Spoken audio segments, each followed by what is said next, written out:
Kahit may bagyo na, dapat nyo pa ding abangan itong bonggang birthday celebration ni Madam. Hindi ko sinasadya na natagalan to, no? Sadyang mahirap mag-edit kapag hindi ka pa nakamove on sa mga pangyayari. Pero eto na nga, tumabi muna kayo kasi mag-grand entrance muna ang birthday girl. For the well-deserved grand entrance of the birthday lady. Everybody cheer! Cheer for Madam!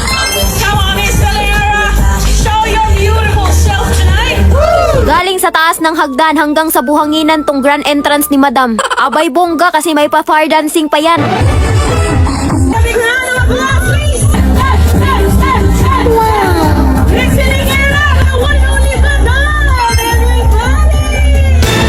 Palakpakan naman dyan!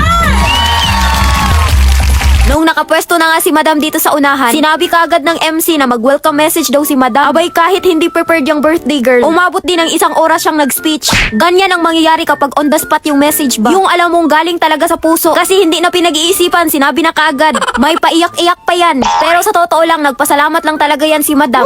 Ang una ko talagang pinakiusapan sa MC, yung wag akong pasayawin. Pero hindi daw pwede kasi may 28 sunflower dance. Sumayaw sa buhanginan na naka-heels, abay si Madam lang yan. Nahilo si Madam sa pinagagawa ng mga to.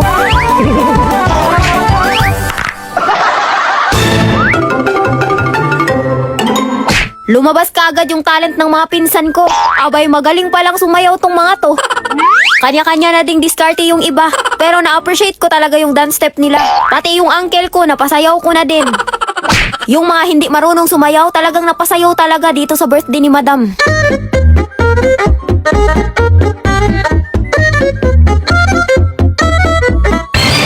Eto na nga si Mr. M. Iba din yung sayaw na atake nito. Oh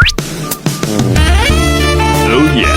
Kahit si Kalokal, humataw na din. Hindi na nakailag kahit isang dance step lang yung alam nito. Kahit yung mga hindi invited, nakapunta din dito sa birthday ko.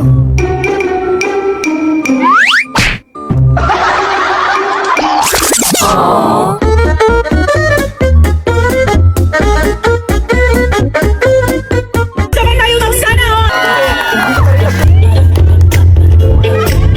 Happy 28th birthday. Natatawa ako dito sa birthday message ni Papa. Iiyak na sana ako hanggang sa...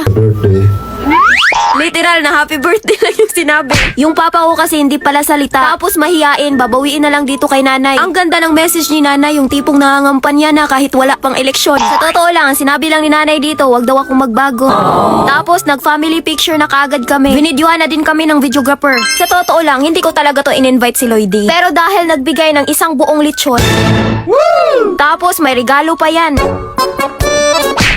Akala ko ano na tong regalo niya, yun pala mga kawali lang. Parang palulutuin niya ako pagkatapos nitong birthday ko. Dahil nagbigay ng lechon at regalo, magpapakabait muna. Pagkatapos eto na, mag-blow na ng candle si Madam.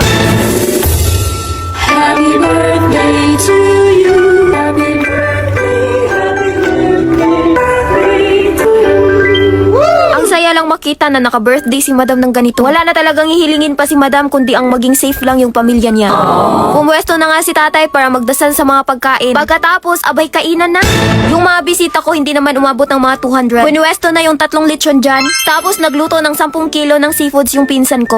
Kaya ine-expect ko talaga na hindi kami mauubusan ng pagkain. Dumating din itong mga kumari kong mga bigaten. Kahit late na tong dumating, buti nakahabol din. Meron ding hindi nakapunta, pero mas madaming nakadalo sa bonggang birthday ni Madam. Bali sakto kasi alas 8 ng gabi nakapag-dinner na. Merong pasabog kaya abangan nyo ang part 4.